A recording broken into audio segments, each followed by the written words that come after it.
What's up traders, Tom here with another video. Since the beginning of the QE policy, the stock market has been heavily manipulated to the upside. But has the Fed started to take their support of Wall Street too far? And are people starting to notice this? And are they coming under scrutiny? Stay tuned. Today we'll be talking about Jerome Powell's actions starting to come under the microscope, along with the latest stock market news and our technical analysis thoughts on the S&P 500, US dollar index, NASDAQ, and Russell 2000.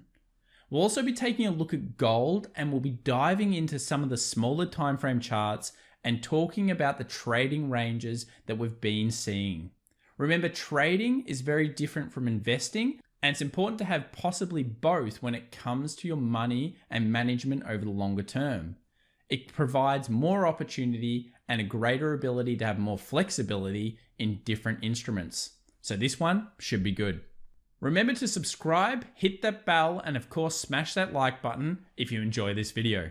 Our story today will start with the Fed coming under fire for the perception that they have prioritized Wall Street over Main Street, helping to fuel economic inequality by boosting the price of assets like stocks.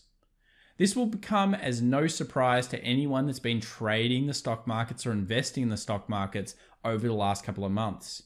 The central bank's policies have no doubt put a floor in the stock market, and they've continued to show a strong upside potential to the stock market whenever we've seen bearish movements. Remember, they've been well timed and well calculated with their statements and with their policies during this period.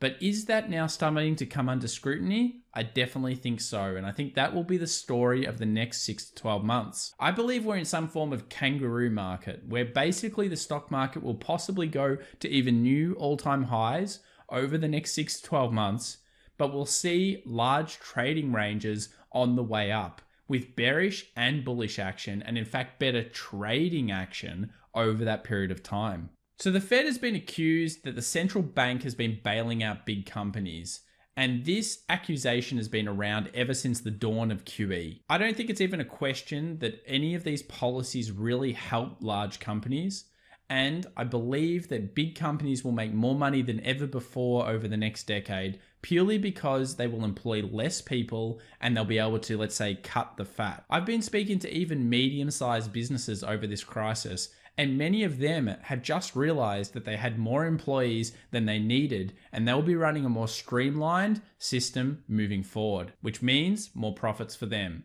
But unfortunately, it means less people employed, and the government will have to try to do something about that. Quick update in terms of the news. Obviously, this crisis continues to hit records, and people are giving warnings about the ramifications of this crisis escalating. But at the same time, the stock market is very comfortable with what the Federal Reserve and what the current policies are doing. Remember, if that stimulus is passed by Congress as well, expect bullish momentum in the stock market.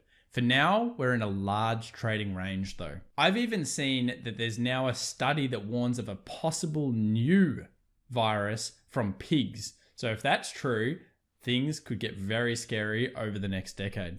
So let's talk about the S&P 500 from a technical analysis standpoint. So one of the things that we've been seeing is the 3,000 level at the key psychological zone has held again, with the market finding strong buying support and moving up over the last couple of days. It doesn't really come as any surprise as the market is bullish, because of course it's always bullish when it comes to the Fed's statements and the way that they word a lot of their statements recently. So the buying pressure is there, and in terms of which way I would want to be on, I'd always want to be on the buying side at this stage, unless we saw a very key break. And we've mentioned that the key break really needs to be under the 2950 and a close. Remember, close confirmation is key there. So I think the S&P 500 really offers more of a kind of trading thing. We mentioned the kangaroo market before. If you're seeing a kangaroo market where you're going to see a market go up and go down and trade in a large range, it's very unlikely that it goes off into the sun and makes 100% in a year based on what we're seeing in terms of the real economy as well. then you can find great opportunities. And of course, the buy side is always going to be a little bit stronger than the sell side in terms of you knowing that the Federal Reserve's got your back. So what are we seeing right now? Well, let's drop down into the 1 hour and talk about the current price movement and the key levels that we've seen. So one of the key levels that we've definitely noticed is been this 3080. It's been very key support and very key resistance. If we actually zoom out over here on the left-hand side, we've mentioned this as a resistance, being support, and then of course acting as resistance again, and then now acting as support in the pre-market. In fact, this was a great opportunity because not only do we have two moving averages here and a role reversal area, but we also have an inverse head and shoulders from the perspective of the 1 hour. So there's a few things that we like about this head and shoulders. One, the left shoulder is actually lower than the right shoulder. And as we mentioned, the big key thing when it comes to technical analysis is having the market momentum in your favor. You want to see the market participants pushing higher. If the right shoulder isn't able to come below the left shoulder, what that shows is that the market participants are keen to be in the market, they're keen to buy, and they're pushing it forward. That means that usually the slingshot effect of when the market closes above the head and shoulders area is going to be stronger, and there's going to be more buying pressure as the commitment of the buyers is more fierce. The other thing about this head and shoulders we mentioned, which is the dynamic support and resistance. So we have the dynamic level of the 200 moving average simple and the 20 EMA, two very key moving averages acting as dynamic support at that 3080 level.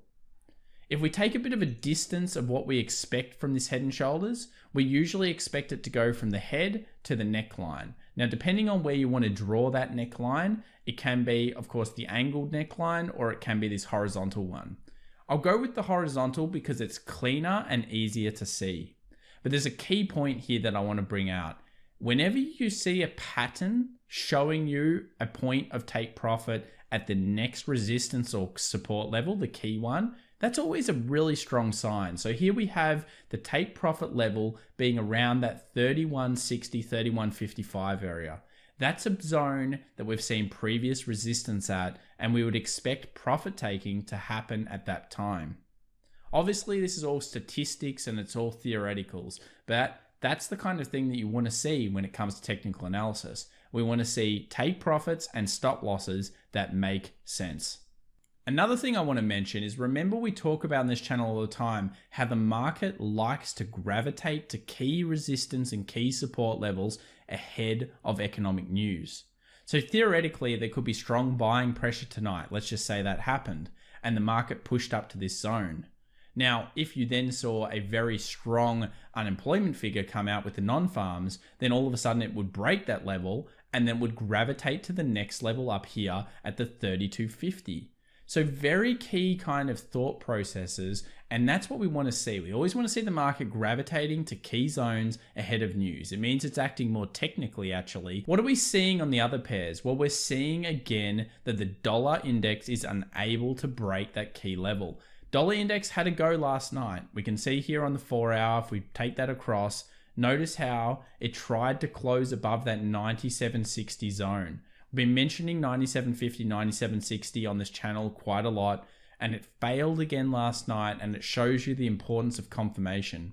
If we saw a daily close above this zone, it would show a commitment of the bulls buying into the dollar index. But at this stage, weakness is coming back in, and this particular candle right now is looking quite weak. So we might see US dollar weakness. What about gold? Well, gold is at the zone that we've spoken about, 1790. It's quick, it's fast, and it's been a great move. And I'm sure many people are in gold on this channel. So that's a great move for a lot of people. Usually what you'll see with gold is you'll see gold try to go towards previous resistances and previous supports. We have a strong kind of resistance level just before that 1800 key psychological zone. But if gold is able to get up here to this zone, it's probably going to see some take profiting, sell off a bit, and if it ever breaks the 1800, we've talked about how it'll gravitate towards the next key zone, which is going to be 1900 US dollars an ounce. So gold for now, pretty bullish, but it's right at that point where you're going to need to be babysitting that kind of trade and careful of the next zones. What about the NASDAQ? Well, the NASDAQ has continued to bounce off the 20 EMA. We mentioned it's in a bull trend until it gets underneath this zone, or now if it makes a new high, it would need to get underneath this zone. We're not really seeing strong bearish momentum, and that is what we want to see if we want to go against the trend. Remember, don't just sell because you see it hit a new high. Wait for confirmation, and over the long term, statistics will be in your favor. Waiting for strong change of trends and waiting for that market momentum to come in is excellent when it comes to trading. Another thing that we've mentioned on this channel is the US 2000 or the Russell 2000.